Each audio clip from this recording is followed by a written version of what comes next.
Welcome to this show. This is Business Highlight from CEM Television. On the report today, African Development Bank released their flagship 2025 African Economic Report last week. The week ended Saturday, 31st of May 2025. African Development Bank has projected African economy to experience a 3.9% growth in 2025 from 3.3% seen in 2024. They also projected that it may get to 4% in 2026. This report is titled, Making Africa's Capital Work Better for Africa's Development. It was released on Tuesday. 21 African countries will achieve growth exceeding 5% in 2025, with 4 countries, Ethiopia, Niger, Rwanda, and Senegal, projected to reach the critical 7% threshold, which is required for poverty reduction and inclusive growth. On a regional basis, AFDB said East Africa will grow by 5.9%. This includes Ethiopia, Rwanda, and Tanzania. For West Africa, they said it may grow by 4.3%. This is attributed to the new oil and gas production in Senegal and Niger. For North Africa, they projected 3.6%. Central Africa, 3.2%, while Southern Africa is projected to grow by 2.2%. The report also projected some revenue projections, saying that if Africa is able to harness its resources, the revenue projections is enough to liberate Africa. They said $1.43 trillion in domestic resources from tax and non-tax revenue sources is possible for this coming year. They said Africa hosts 30% of global mineral reserve. If well harnessed, Africa has no reason to be poor. 10% of the projected $16 trillion in revenue from key green mineral resources by 2030 is possible for Africa. The report said pension funds assets have grown to $1.1 trillion. It says formal remittance could reach $500 billion by 2035 if transfer costs are reduced. Concerning the African Continental Free Trade Area, they said that it could boost African export by $560 billion, which will drive the income to $450 billion by 2035. Talking about capital outflows, Africa lost approximately $587 billion from financial leakages. About $90 billion was lost to illicit financial flows, while $275 billion was siphoned away by multinational corporations, shifting profits. To corruption, Africa lost $148 billion. FAO released global report on food crisis the previous week. They say that 295.3 million people, or 22.6%, globally are suffering from high levels of acute food insecurity in 53 countries out of the 65 countries that were selected for the report. They said that this is an addition of 13.7 million people from the 2023 results, which was 281.6 million in 59 countries in 2023. This is the 6th year of consecutive increase. Out of all the countries selected, which is about 56, 33 of them are from Africa. Nigeria tops the 10 countries with the largest number of people facing high levels of acute food insecurity in 2024, with an additional 6.9 million people, bringing the total to 31.8 million, or 16%. Out of them, around 1 million were in emergency, which is the phase 4 of the grading. Let's come to Nigeria equity market, how it fared in the week that ended on the 30th of May.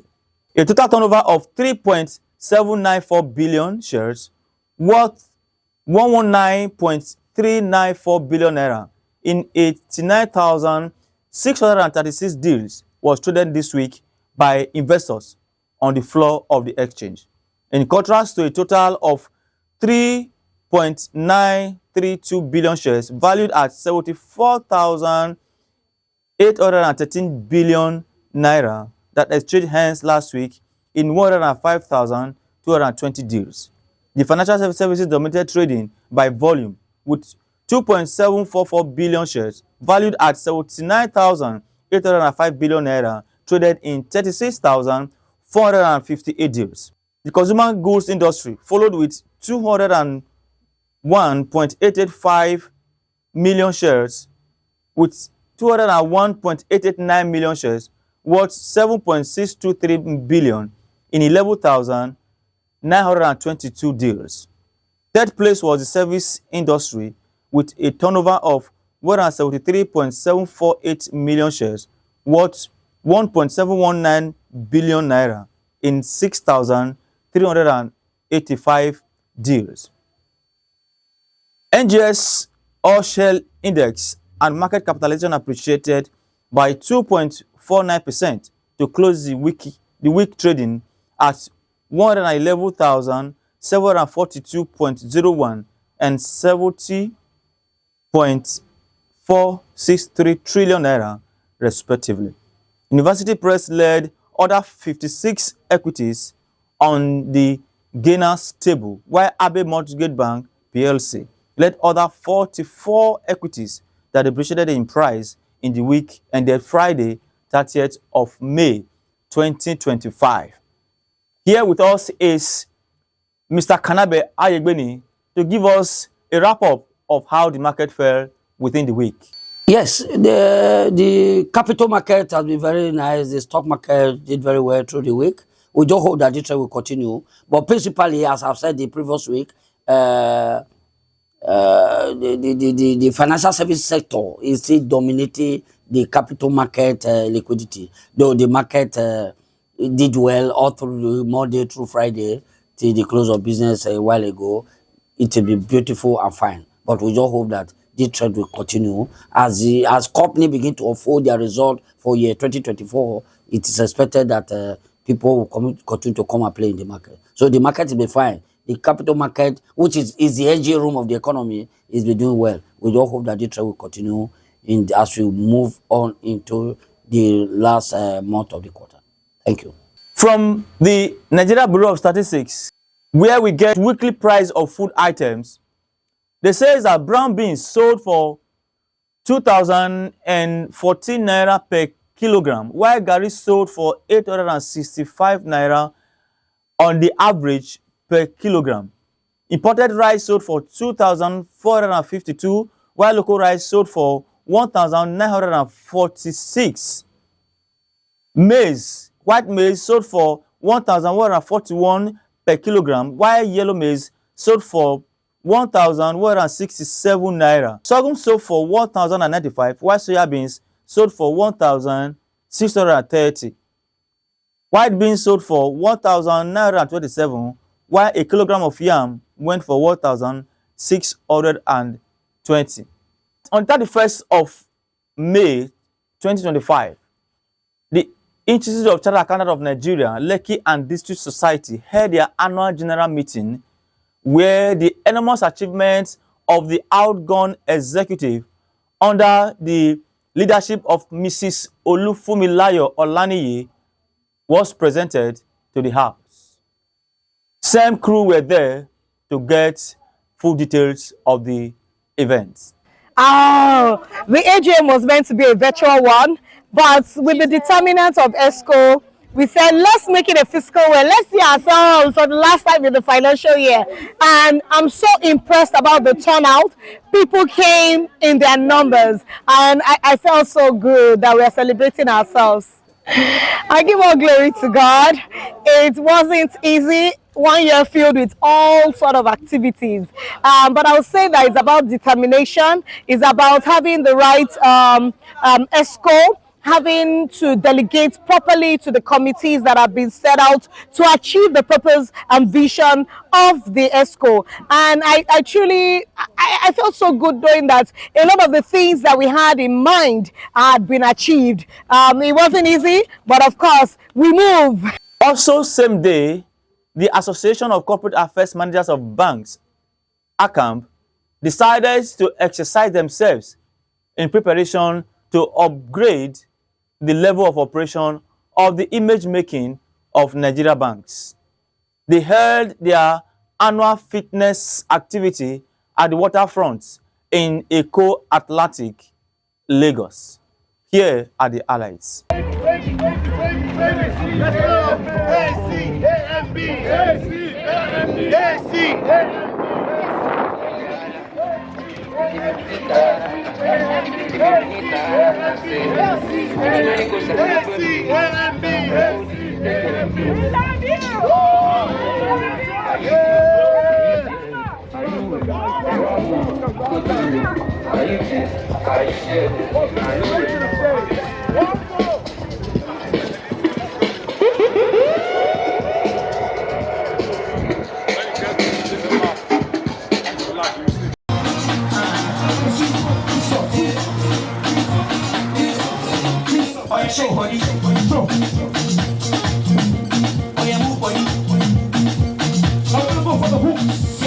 So this is ACAMB staying fit and productive. ACAMB Aerobics session. You know, we work in a high pressure environment, and we sit down a lot. You know, working in the bank for hours. We resume by 7:30. We start by 8 o'clock.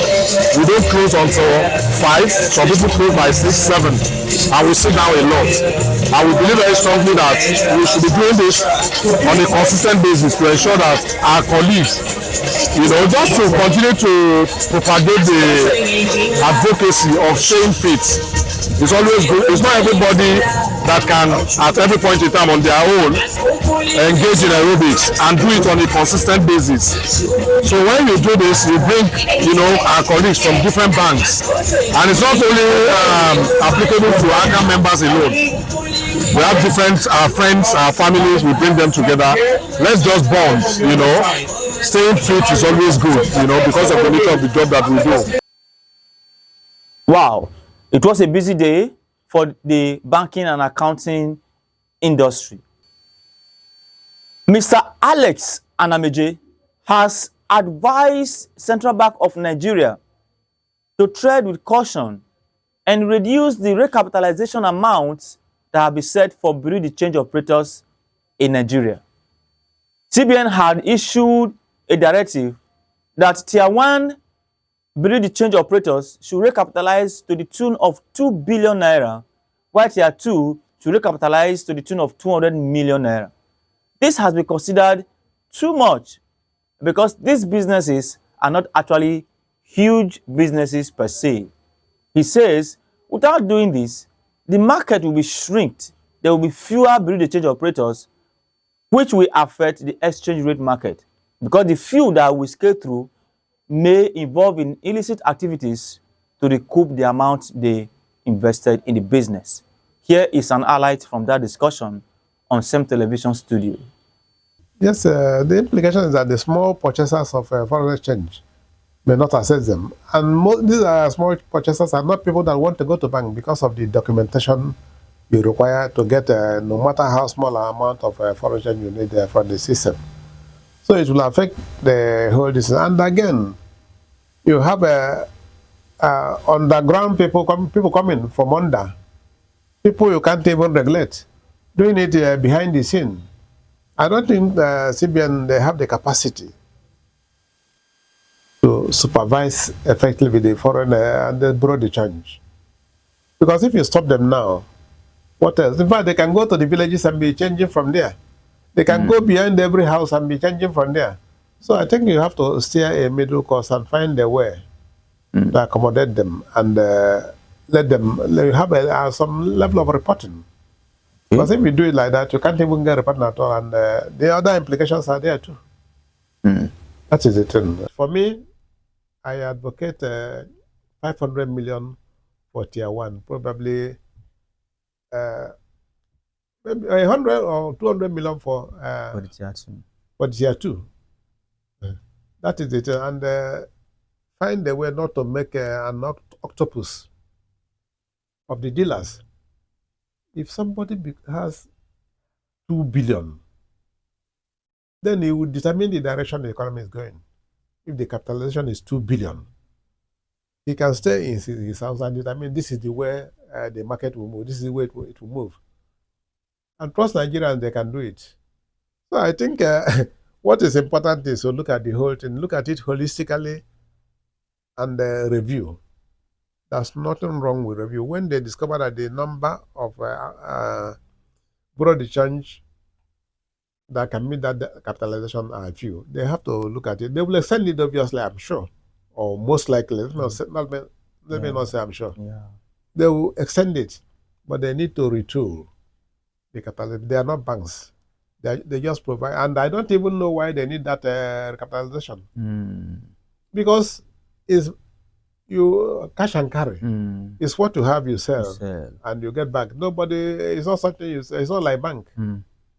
But for money laundering purposes, for some underground activities, illegal activities, they need to have capitalization, and they need to have to be supervised.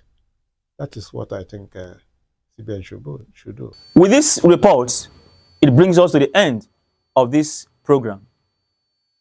Subscribe to our YouTube channel so that you won't miss the next report. Subscribe, share, and like. Me is Robert Ipoga for CEM Television.